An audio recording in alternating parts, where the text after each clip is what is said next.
also nice to see a human face. We are live. Very happy to have Wildy, and I was just before we went live saying how nice it is to have him back for a chat. Do you want to start us off with an intro to you and your books? Yes, absolutely. Lovely to be back. Thank you for having me again. I'm Will Dean. I write the Tuva Moodyson series set in Sweden, and I also write standalones. So The Last Thing to Burn came out last year, and Firstborn, which is hopefully visible now, is the new standalone which came out last week or the week before. I'm all messed up because I've been in France and the UK touring, but Firstborn is the new one, and it's exciting to see readers getting to it and reacting to it already. It's quite fun and scary. So, how was the tour? Where did you end up? I saw that you were in Sheffield Yeah, so I started at off. one I was point, in I think. Lyon. I was in Lyon for a festival. Then I was in Paris, and then I was in. Then I came back to Sweden for 2 days, and then I was in London, Cardiff, Sheffield. Yeah, I think that was the full schedule. Yeah. So I like to do stuff that's not in London. I like to get out and about, and I like to do libraries if I can. Yeah, library events are always good, aren't they? Um, have you got any more sort of in-person events booked this year? We're going to see you at any festivals or anything?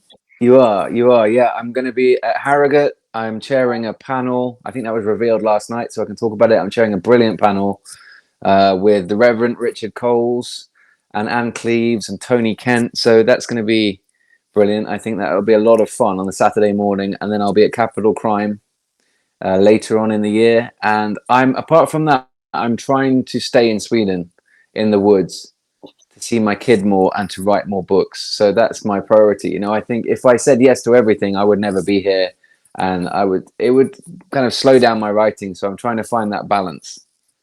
But I'll definitely be at Harrogate and Capital Crime. I'm looking forward to those. Yeah, I saw your panel advertised at Harrogate. It looks great. I think it's going to be Is it very, in very fun. It does. I would imagine Reverend. I've not read his crime book, but I'd imagine he'd be a hoot to interview. And he's going to be brilliant. But it's quite, I don't know, unnerving because he's such an amazing natural interviewer. On Radio 4 every Saturday. I feel like he should be chairing it. He would do such a good job. So maybe he'll be chairing it next year. But he's kind of a national treasure now, isn't he? Yeah, a little bit. So while Yeah. we talk about national treasures in your forest in, in Sweden, tell us a bit about Firstborn. So Firstborn is it's the twistiest thing I've ever written. It's a thriller set largely in New York, and it's about two twin sisters, Molly Raven, who lives in London, who's very anxious and shy and awkward. I relate more to her. And then Katie Raven, who lives in New York, who's really outgoing and well traveled. And Molly in London discovers that Katie in New York has been found murdered in her apartment. So right at the beginning of the book, she has to do the unthinkable for her, which is to jump on a plane, fly over to New York, and kind of piece together what happened to her sister. And when she's there in New York, which is terrifying for her, she suddenly realizes that she never knew her sister that well. And I think that's really interesting that, all of us, we think we know our partners and our parents and our friends really well, but we never really do. There's stuff we never find out about. And I just thought that was really extreme if you talk about identical twins that don't really know each other. That's very interesting. And then when she's there, she starts to piece together her sister's real life. And then in New York, she starts to grow in confidence. And then she starts to kind of understand who has wronged her sister in the past. And then she goes about seeking revenge. So it's been described as part murder mystery, part psychological thriller, which I think fits it quite well. And when my wife read it, she's my first reader, bless her, and she described it as a bit of Patricia Highsmith and a bit of Gillian Flynn, which for me I was happy with that. Well, I mean, it's a massive compliment, isn't it? I read it. It's really good. Thank you. What I like about it is, as well, is it's in this massive city that's, bustling with people, but there's a really small cast of characters that kind of influence everything, isn't there? It feels like really close knit and Yeah, I think I'm addicted to writing like a claustrophobic setting. So I like a closed set, and with The Last Thing to Burn, that was very intensely small. And with this book, I thought it wouldn't be that way in New York, but actually Manhattan, I find quite claustrophobic. The height of the buildings and the fact that you're kind of penned in by water everywhere. And Molly certainly felt claustrophobic there.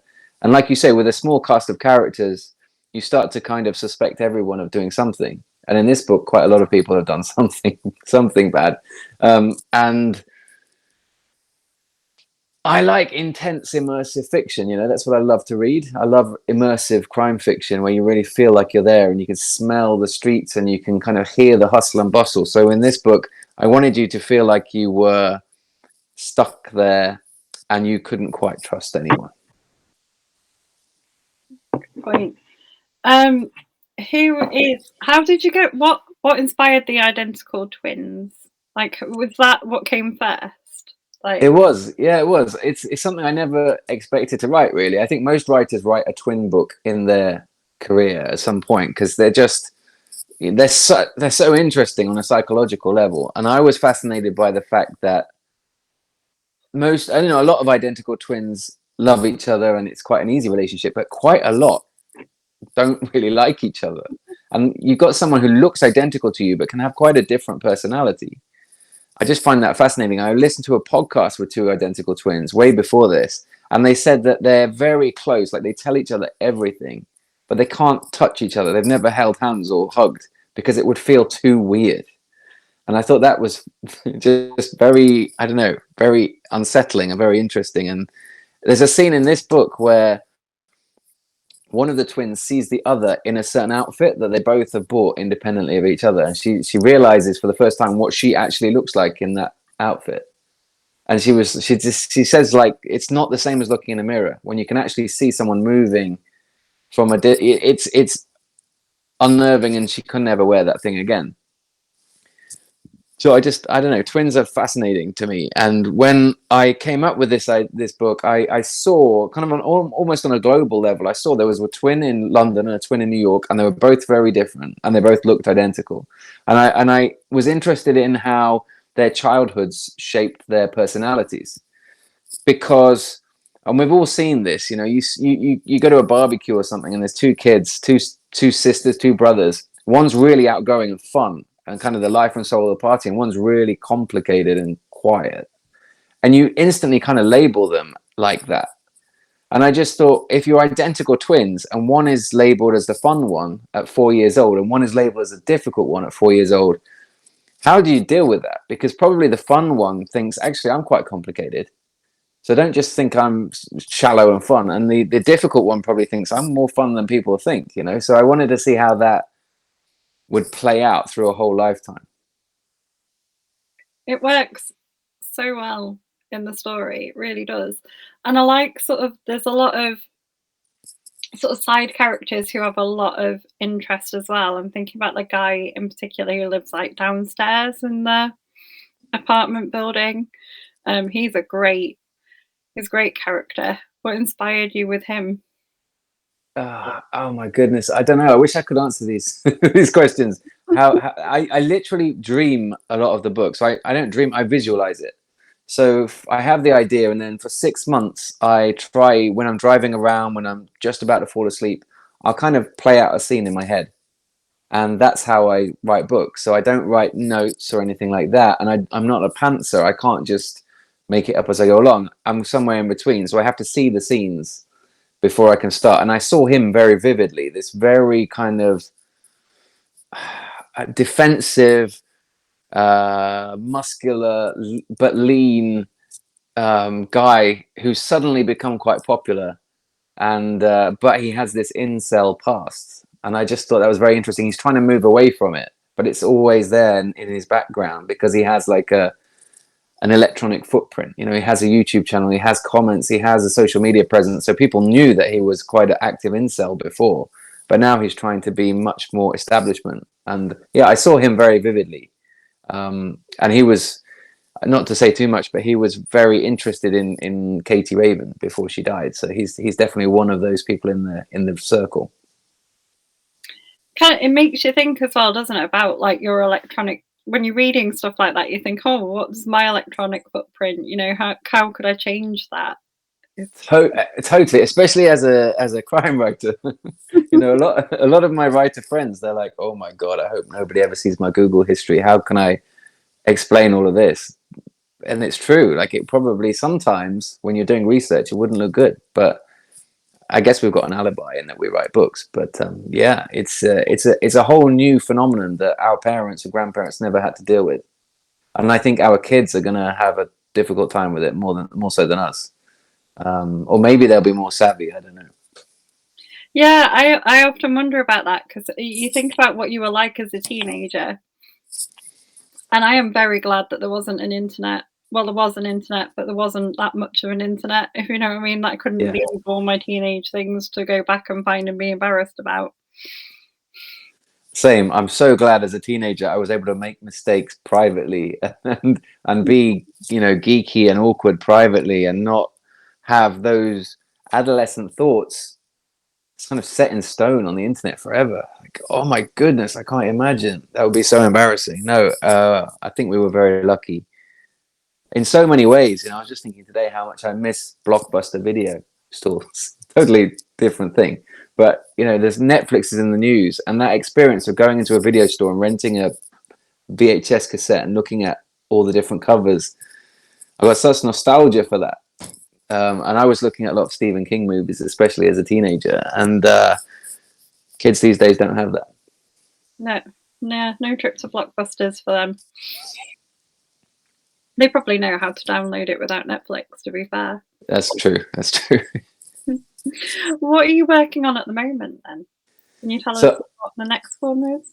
So I'm launching Firstborn still, so I'm kind of doing interviews every day at the moment for that, which is really nice. And then I'm currently rewriting or editing book 3, standalone book 3, which is kind of a high concept thriller that'll be out next May. I can tell you the premise of it. It's set on the basic premise. It's set on an ocean liner, a bit like a smaller version of the QM2. And our main character is called Kaz Ripley, and she sets off on this ocean liner from Southampton, has a wonderful kind of day with her boyfriend. They're both kind of 49 and 50, and they have a fantastic dinner. And the ship's got about 1,400 people on board. And then she wakes up the next morning, and the man she's with is gone. He's not in the cabin. And then she walks out of the cabin door. I'm not even sure if I'm allowed to say all these things, but I'm going to tell you anyway. She walks out of the cabin door, and the entire ship is empty. And she's the only passenger on board. Wow. So that's been great fun to write, and I needed to do a lot of research, and it was I'm currently working on the edits for that, so that'll be out next May. And then I'm also working on Tuva number 5. I've just done the last proofread for that, and that will be out this autumn, and that's called Wolf Pack.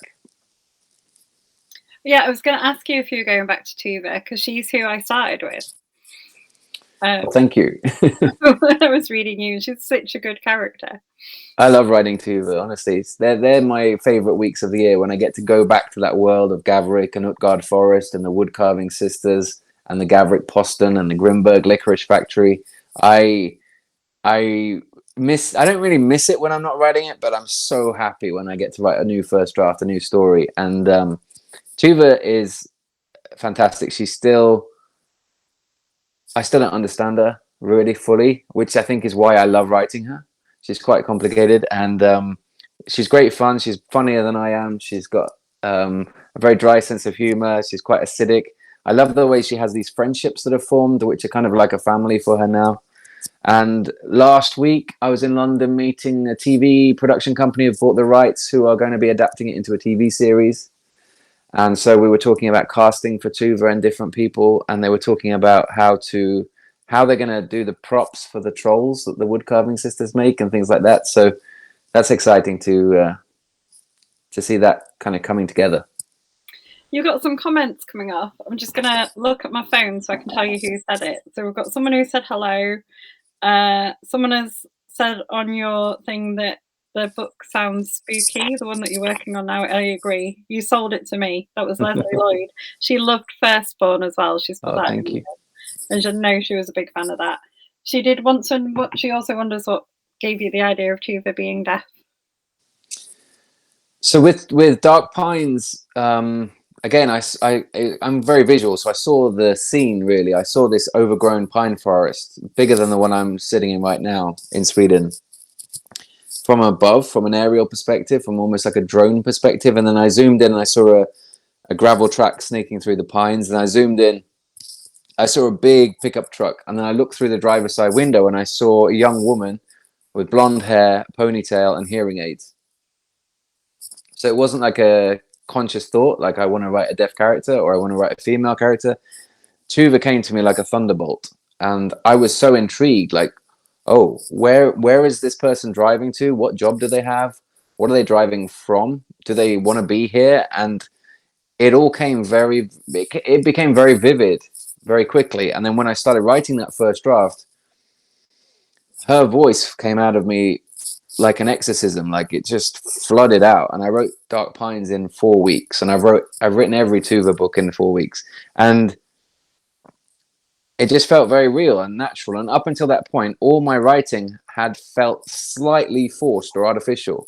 It felt like I was trying to dream up a character, and with Tuva, it was like, oh my god, I'm in her head, and she feels very, very natural now, and she feels like a real person, you know. When I was meeting the TV guys last week, they were asking questions. We were talking about casting, and I don't know what Tuva looks like, and they didn't find that particularly helpful. But I don't really long blonde hair. Yeah, that's all I know, because I don't see her. I see the world of Gavrik through her eyes, so I see what she sees. And I never really thought much about what she looks like, but I know what she feels and what she thinks. That's the most important thing for me. Is there a bit of you in her then, do you think? Is that why she's so easy to write, or? Not much, really, no. I mean, she hates nature. She's terrified of nature, and I live in a forest off-grid with a well and a big dog and moose and wolves. So no, I don't think so. She's deaf. I'm not. She's bisexual. I'm not. She's a young woman. I'm not, and she's a journalist, and I would be a terrible journalist. And she's more feisty than me. You know, she'll get inside someone's personal space to ask them a question at a difficult time. She'll doorstop people. She'll really dig deep on stories, and I would feel terrible doing that. I wouldn't be able to do that. I would give up way before that point. No, we're not that similar at all, really. I think if she was in the real world, she wouldn't particularly want to hang out with me. She would find me quite boring. So no, I don't see much of a connection. Okay. Leslie wants to know if it would be played by a deaf actress. I would love that to be the case, and I think that will be the case. Yeah, that's something that is very important to me. Yeah, that would. I think it's good, isn't it, if you're going to have a true sort of representation. Yeah, it's definitely what I want. As with most authors, you know, we don't have a lot of say in how these things get put together. I think unless you're J.K. Rowling, you're not having a veto on stuff. But I'm definitely involved in decisions, so that's how I would love things to happen, and that's what I'm going to push for. Excellent. How do you find it then so going back to sort of a panel at Harrogate, what's it like being on the other side doing the interviewing? How do you find switching roles? No idea. I've never done it before. This will be my first time. I've always been interviewed, and I really like being interviewed, and I love being on panels at Harrogate and everywhere else, but I've no idea how to ask questions. I think I'm going to read their books. So I think that'll be the starting point. And then I guess we're just all going to have fun with it. You know, I don't want it to be too serious. I want to learn stuff about their process and their favorite authors and their approach and the way they write. But I think the most important thing with a panel is that it needs to be organic and flow, and you can just jump in, and it needs to be lively and have energy. So, and with like Reverend Richard Coles, and also legends like Anne Cleeves, you know, it can't fail. It's my job, I think, on that panel to kind of ask some questions and stand back and let them be the stars of the show, because that's how it is. And you know, with Tony Kent as well, he's a barrister and ex-professional boxer and crime writer. So I want to know all about that. So I think it'll be great fun. Tony Kent is a great person to interview as well. He's a character. He really is. He's got a lot of stories. He's a good man, and yeah. So I think that mixture is going to be brilliant. It really is. So, what have you read this year that's been a particular sort of favourite of yours? I'm asking everyone this, by the way. It's my new question. I've read 2 books by Imran Mahmood this year. I think he's a real talent. I think he's awesome. A big fan of Abiy Mukherjee, although I haven't read his new one yet. But I was with him and Richard Osman and Chris Brookmeyer and Val McDermott in Lyon a couple of weeks ago. And Abiy is fantastic, and I'm really looking forward to sitting down and reading his new book. It's some of the only historical crime really that I read. I read his, and I read Laura Shepherd Robinson's books, and I really enjoy them. What else have I read recently? The last book I read was non-fiction, actually. It was called Underland by Robert McFarlane, and it's about caves and mines and sinkholes and underground stuff, catacombs, skulls in catacombs. And it's very dark and claustrophobic and beautiful nature writing mixed together. So it's about him kind of cave diving and all that kind of stuff, which I find quite scary. It was really good. It sounds really good. I like some non-fiction. It's good to sort of dip in and out of. Yeah, sometimes, mostly I'm in the mood for fiction and I'm reading a lot of proofs. I'm always reading a lot of proofs, but sometimes I need to get away from proofs. I need to get away from crime fiction, and I need to get away from fiction full stop. And then a good non-fiction book, even like a Bill Bryson, if I need to laugh, I'll revisit a Bill Bryson. And it's nice to cleanse your palate, have a change. I think Leslie is agreeing with you. Imran Mahmood is brill. Looking forward to reading his new one. He's a lovely guy as well. Has he been on here before doing an interview?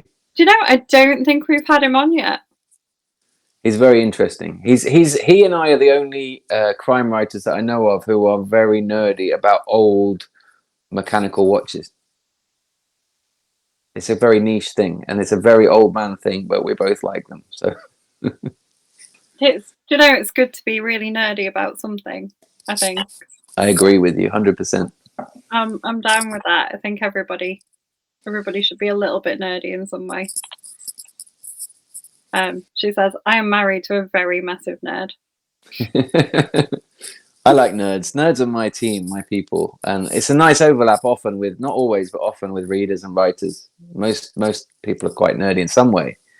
And yeah, I feel very at home like that. When I was a kid growing up in the East Midlands, I was a massive nerd, and rereading books was my thing. And nobody in my family was a nerd. Nobody read books. There were no books in the house. I used to go to the library. My mum, bless her, used to take me to the library truck, and we used to get books out, and they all thought I was weird, like a black sheep of the family. And they still do, probably. So it's nice to be around some nerds. Yeah. See, I come from a family of readers, but I am notoriously the worst one.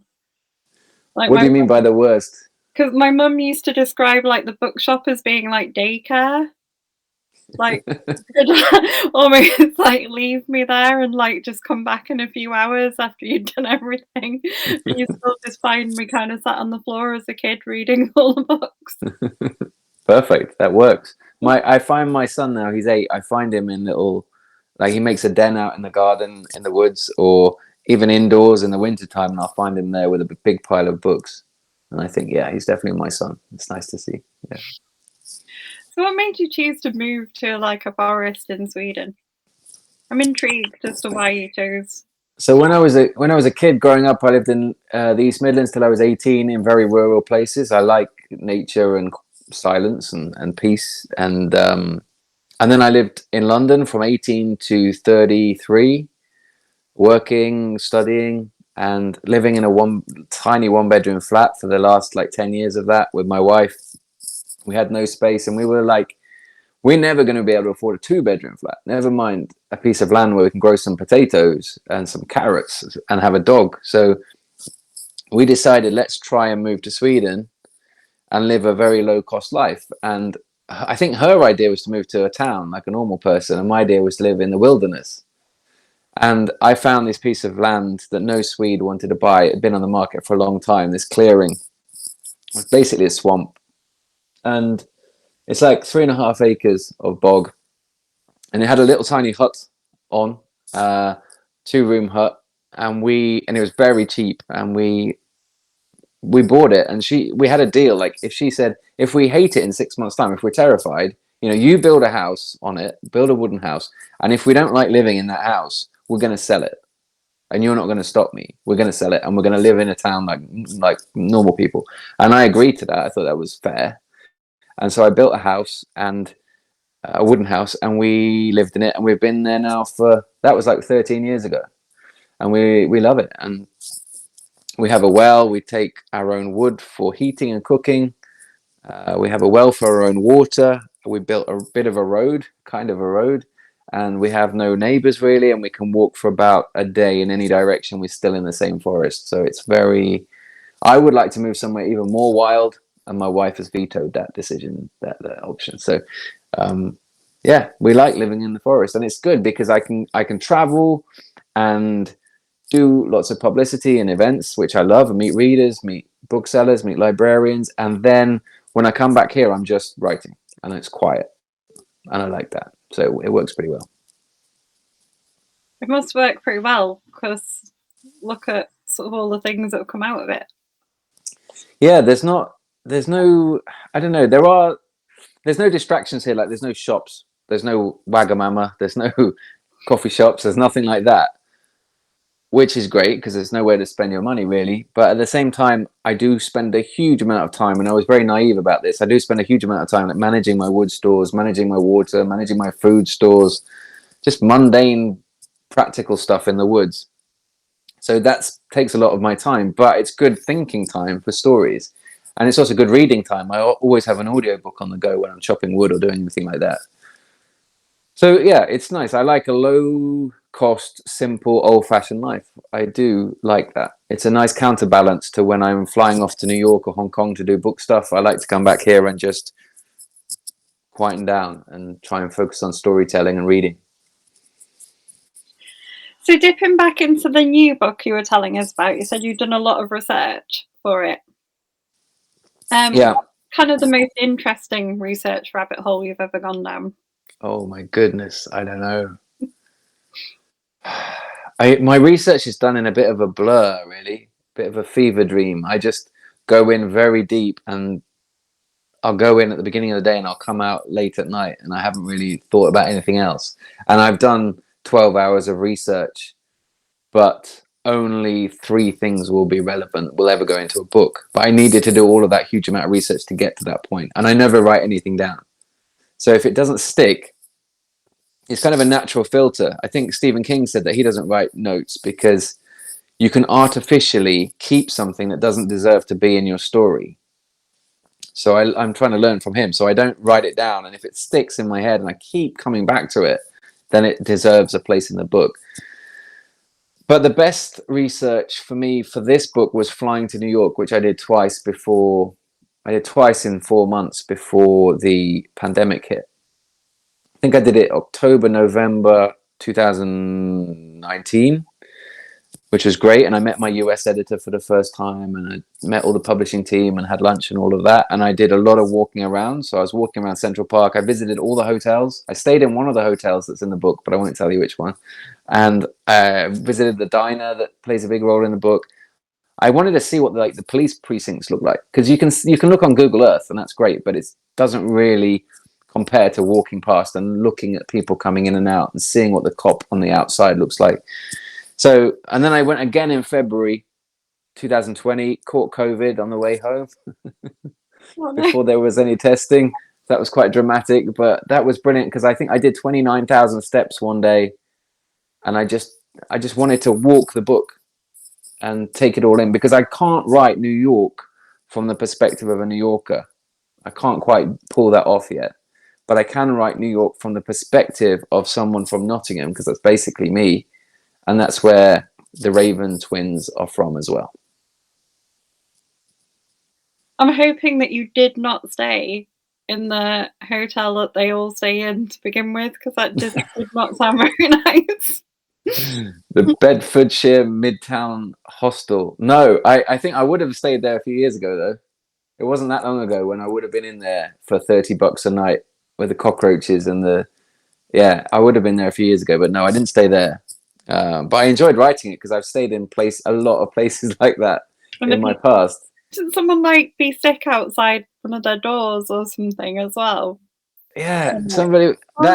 That's an actual experience of mine where someone was sick outside, like in a hostel, and then I remember the cleaner scrubbing away at the carpet tile outside. And carpet tiles, that's just one little observation, which, like, you don't get the carpet tiles in a nice hotel. You know you're not in a good place if they've got carpet tiles. And the idea with a carpet tile is if it's too gross, you pull it up and put down a different one. But they were just scrubbing it away. And I thought, yeah, you don't get that in the Ritz. That's so bad. Just no. I wouldn't go somewhere if I had to stay somewhere like that. Well, that's the thing, right? And it's the same with Molly Raven. She's very economical because she's scared that she'll get in trouble financially, but she's also doesn't have any money, and her parents don't have any money. So she says, like, when she's getting ready for the funeral of her twin, she hates the fact that they have no privacy in this hostel. You know, her mum's ironing her outfit on the bed because there's no ironing board in the hostel. And I think that's just very true. You know, sometimes it's harder to go through a life event like that when everything is just really difficult to afford than it is for someone who has some money. It's just, it takes some of the edges off sometimes if you can afford a nice hotel or easier transport. Like, they're always debating whether to take the bus or whether to take the subway, and whether to take the bags to the funeral because otherwise the cab charge will be kind of double to get to the airport, things like that. And that's just the reality of life for a lot of people. It's also, it really pushes Molly's buttons, I feel like, being at the Bedfordshire Midtown. It's not a good place to go if you were Molly. You're absolutely right. You know, there's not really any security. The door lock is a bit flimsy. Things are not working. She's very distrustful of the electrics. She worries about fires. She worries about the water being clean. She worries about the air, having Legionnaire's disease. She's very, I don't know, anxious, and she tries to assess risk all of the time. And a lot of us have got some of that in us, you know, and I just found it was quite liberating, really. It was quite healthy to write her as someone even more extreme than me, because I've got a lot of fire extinguishers here in the forest, partly because we live in a wooden house in a pine forest, and no fire engine is ever going to reach us here. I could call the fire brigade, but they're not going to find us, or if they found us, they're not going to get here in time. So if there's a fire here, I have to deal with it. So I do feel quite over the top in my fire preparations, fire blankets and fire extinguishers, but she's even more paranoid. I feel like, though, that the sort of shared experience we've all had with the pandemic has made everybody a little bit more paranoid? That's a good point. Yeah, you're probably right, actually. And I think especially in the UK compared to Sweden, for example, there's a lot more ingrained kind of health anxiety in the UK because of the lockdowns, and because your chief epidemiologists, who are great, and your politicians, who are not so great, they maybe made everybody really terrified at the beginning. And I think that happened most places around the world. But here in Sweden, which was a real outlier, a really weird case, they didn't freak everyone out. And I don't know if that's right or wrong, but I can tell you that right now there's a lot less health anxiety lingering on than in the UK. So yeah, I think you're absolutely right there. We're all a little bit more paranoid, and we're all a little bit more, I don't know, conscious of certain risks than maybe we used to be. We're all a bit more Molly. All a bit more Molly, yeah. And I would like to be a bit more Katie, but I'm probably never going to be there. So, do you have a favourite character, sort of a character that you, out of any book, that you would most like to go out for dinner with? Wow. Wow, that's a great question. One of our group's favourite questions. My goodness. Such a good question. Oh my God. I'm terrible at being put on the spot. I don't know. Part of me would say The Man and the Boy from The Road by Cormac McCarthy. And the reason is that's my favorite book. I find it really incredibly powerful. I reread it every few years. And if I could take them out for dinner, I could feed them. Because they're starving in that book, you know? And I love those scenes where it's so bleak and miserable. And they're out there in this post-apocalyptic landscape. There's no food. The trees are all collapsing around them. There's no water. They're pushing that shopping trolley.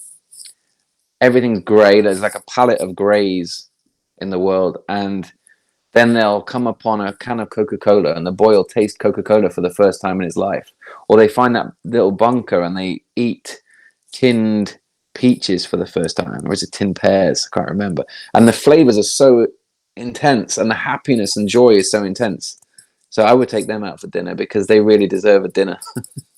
Which of your characters would you take out for dinner? Part of me would say Tuva because she would be really fun, and I want to ask her a million questions and see how she's doing. And I also feel like I want to check up on her as well, make sure she's okay. I always feel like that a little bit with her. And I know her better than all my other characters. And part of me thinks Stan from The Last Thing to Burn as well, because she's probably the strongest character I've ever written, maybe that I ever will write.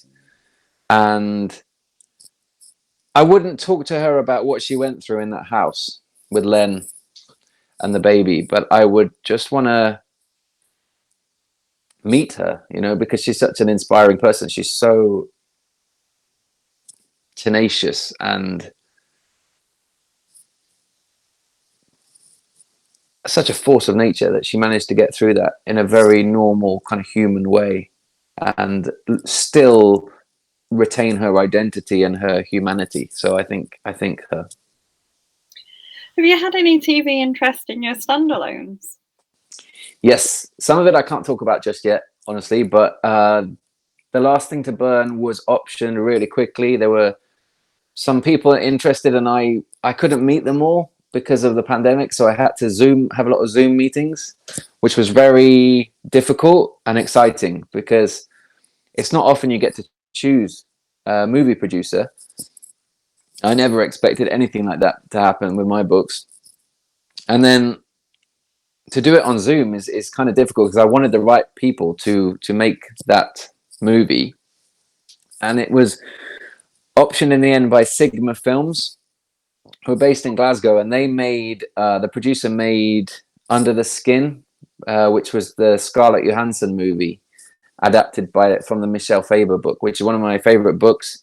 And it's a really great movie, and it's a really difficult movie to adapt. Sorry, a difficult book to adapt into a film, and they pulled it off really well. And when I met them on Zoom, I was like, yeah, these are the right people to handle this, because it's quite a sensitive subject and it needs to be done in the right way. And I just trusted them, so I'm excited to see what they're going to do with it. Amanda McCarthy has just commented and said that she loved Last Thing to Burn. Oh, that's lovely to hear. It was a difficult book to write. I was very tense writing that book. I wrote that first draft in 3 weeks, and because it's quite a short novel, and I was really tense. I was really viscerally, genuinely scared for her. I didn't know the ending when I wrote the beginning. I had a kind of idea of it, but I've never felt so claustrophobic and unnerved writing a book. Len and his mother terrify me.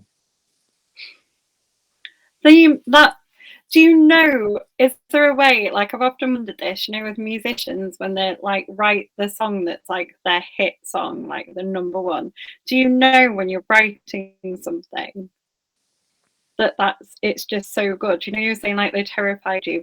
Were you realizing as you were writing it, I've written this thing and it's really, really good, everyone's gonna really like it because it's freaking me? No? I always feel like a big part of me always feels like it's just about to fall apart. Like I feel like when I'm writing a first draft, I'm holding up this imaginary universe, and it's really heavy and it's difficult, and I'm trying to remember all of these characters. Like I'm not talking about how they look or what their name is. I'm trying to remember like the essence of them, what motivates them, what their secrets are, all at the same time. It's I find it really difficult to do. It's a real challenge. So I always worry it's falling apart rather than it's going to be some great book. And when I get to the end of a first draft, I'm exhausted and relieved that it's come out whole. And I guess if I have had a big emotional reaction to it, like if I feel very connected to the main character and I'm worried about them, then yeah, maybe I think, okay, this is going to be like universally, it's going to resonate with people on a human level. But that's just one part of it. Like then I've got to spend months and months and months finding the plot and understanding and developing the characters, working on the dialogue, fixing all the problems. So, but I never really have any expectations because I think it's just so random if it works with readers or not. And my job is to do my best here in the woods and then send it out into the world and cross my fingers. So I'm going to ask you some of our group favourite questions now. But they come up quite a lot because we're sort of approaching the end of the interview. Have you ever acted out a scene that you've written? Yes, not very well, not very professionally, but I have. There's a few things. There's a scene in Bad Apples, which is the fourth Tuva Moodyson book that comes out in paperback in June, and it came out in hardback last October. And there, at the end, I can't tell you what happens because of spoilers, but there's a particular scene with a paperclip where I needed to act it out in quite a lot of detail in order to prove to myself that it was possible in terms of like the human anatomy. Can it be contorted in such a way that this thing, this action is actually possible? And it involved like a deck chair and a safety pin, and I worked out that it was possible, but I'm glad nobody could see me acting out that scene. Or was the time that you live in the wilderness? Best winner for that so far, by the way, has been Mark Richards. He writes books set in Whitby and he's acted out a fight on Whitby Pier. I don't know if you can hear me. Can you hear me? Yeah. Can you hear me?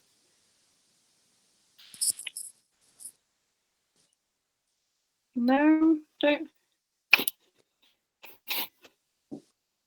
Refresh the screen. Hear me now?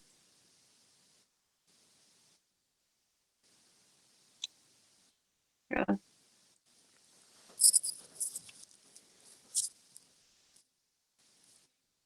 I can hear you now. Yeah. Can you hear me? Okay.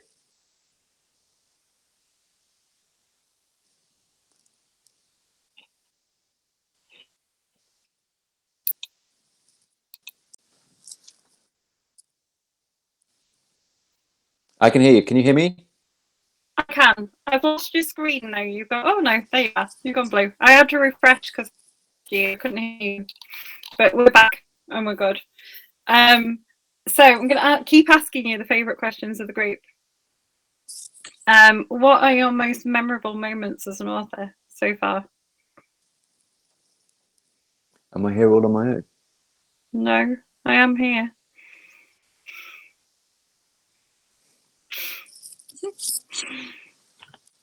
This is going really well. I shall.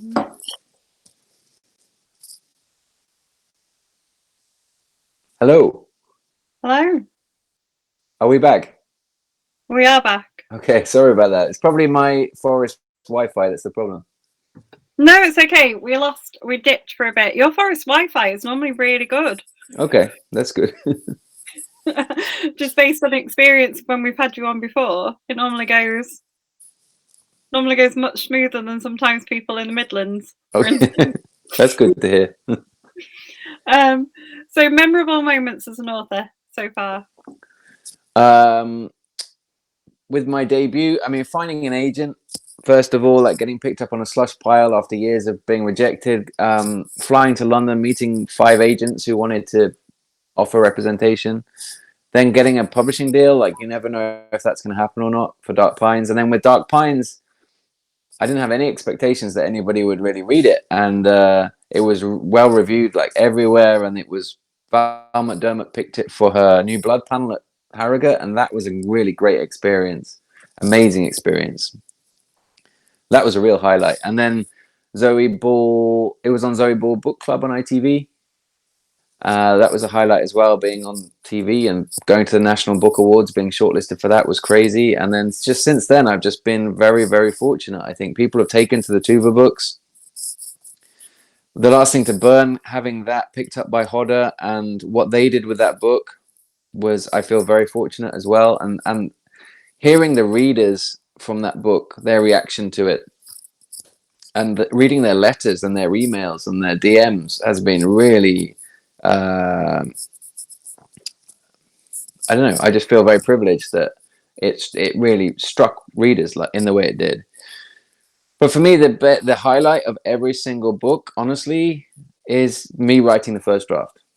That's me telling myself a story for the first time. It's me being a little kid again, going into a very imaginary place and not worrying about the mortgage for a bit, not worrying about my kids' grades at school. It's just me being in an imaginary world. So those weeks each year are my favorite parts. Good. So you've talked about being very visual. Do you make any notes or plots for your book? Not plots. I don't really plot it out in notes. I keep a creeps list, what I call a creeps list, which is a notebook where I do write down tiny little creepy observations for the Tuva Moodyson novels, just little things that I find quirky or creepy in Swedish rural life. Like I went to a Christmas market and I once found these 2 old men. Actually, they weren't sisters; they were 2 old men who were making and selling these huge knitted Christmas tomters, which are not trolls but like Christmas figures, and they were really expensive and horrible looking, mean looking. And I felt very inspired to take that a few steps further into my trolls that the woodcarving sisters create in the forest. So I write lists of creepy observations or weird observations, things I find unnerving, and they might make their way into a Tuva Moodyson book number 15, in 10 years' time. There's no rush. They'll go into the book that fits. But I write those down. But in terms of plotting, no, I don't. I want it to be fluid. I want to have flexibility. Like with Firstborn, I didn't know what the twist would be at the beginning when I started writing it. At the halfway mark, that the book kind of turns on its head. I didn't expect that. I see the book and I feel the story and I know the characters to some extent, but then I want to be excited by it. So when I sit down and write a first draft, I get a buzz, I get a kick out of it, and I let it go where it's going to go, and then I fix it later because it needs a lot of fixing. Do you ever know where the end is then? Yeah, usually in rough terms, yeah, I do. I know where I'm trying to get to, but I don't really know how I'm going to get there, if that makes sense. So I normally see roughly the ending. The Last Thing to Burn, I saw the ending quite clearly in visuals, but I didn't know how she was going to get there. So it's very much like me feeling my way through it. Makes sense. I'm fascinated with crime authors that tell me this, or that they don't really write down a plot, because often they're the ones that write really complicated stories, and you wonder how they pick all the clues? Do you go sometimes sort of, oh, I need to hide something here? Or Yeah, I mean, it's I still don't really know how other writers do it or how I do it. It's just, for me, it's a confidence trick that I have to play on myself, because I'm always, if I thought about it too much, I wouldn't do it. I would be too scared, or it would be too, I would think about it too much, and it would be too forced. So it's kind of blind faith, blind panic, leaping into the unknown. But I'm also in a situation where I've done it now in such a way where I like to visualize it, and it works. I'm scared to try anything else. I think if I was to put like a hugely worked out plot on a wall in post-it notes, like some people do a spreadsheet, it's just not me. It's not right for me. But I do cause myself a lot of problems by doing it this way, because the rewriting is difficult. And my friends might write a book in a year, and the first draft takes most of that time. For me, I write a first draft in 3 or 4 weeks, but then it takes me maybe a year and a half to write the book. So I'm really fast. I'm really slow at the same time. It's not efficient. I think I put too many hours in probably for each book because of my crazy first drafts. But I'm kind of addicted to that because it's such a trip to write a book in 3 or 4 weeks. so, one of our other favourite book group questions is, what was the last scene that you wrote? So the last scene from a book that you wrote without giving away a spoiler. That would be the ending of standalone book 4. You can't tell us that. I really can't. I really can't. But I can tell you a little bit about standalone book 4. So that will be coming out in 2024. Yeah, I wrote that in January, and it was such an emotional book to write. It's set in the Midlands again. It's a little bit Kes meets This Is England, a little bit like that. So far, I haven't read the first draft yet. I'll read it next month or in June. But it's a boy, teenage boy who's about 13, living with his parents. His dad's a writer, and they live on a narrow boat on a canal. And it's kind of a psychological thriller that's about gaslighting, and it's also a coming of age story of this boy trying to find his way in life as a teenager in a rough school in the Midlands. And it's set in the 90s, kind of when I was that age, so it was very, very emotional to write. And I can't tell you any more about it yet, because I need to start working on it from June onwards. But hopefully it'll turn out okay. I'm going back to 90s school in the Midlands, because I went to school in Midlands. Okay. So yeah, so the music that you and I probably listen to, and the even like the sweets that we would buy from the sweet shop or corner shop, and the pick and mix, and the movies, and the Walkmans, and the Argos catalog, and I don't know, all of that. When you start to dip into that, it's like a nostalgia flood, and you really go back there. So it was great fun to write, but it was more emotional than I expected. Yeah, I don't think school in the Midlands is a thing I would want to go back to revisit anytime soon. I know what you mean. Yeah. I mean, I think I was talking about it today, weirdly, but yeah, I don't want to go back there anytime soon. So, apart from appearances at sort of libraries and fairs and things, how could people sort of arrange getting like signed Wildine books? Because I know people on our love those. Waterstones have signed editions of Firstborn right now, but they're running out. Waterstones, I think they have some signed copies left of The Last Thing to Burn. I'm not sure, and those have sprayed edges. Goldsborough Books in London have signed special editions with sprayed edges, which are beautiful. I think there's some of those left now. Signed copy, and then the other thing is just find me at Harrogate or Capital Crime. Or Hopefully we'll come back He is arrogant. And always goals, um, which is really good. He's moving.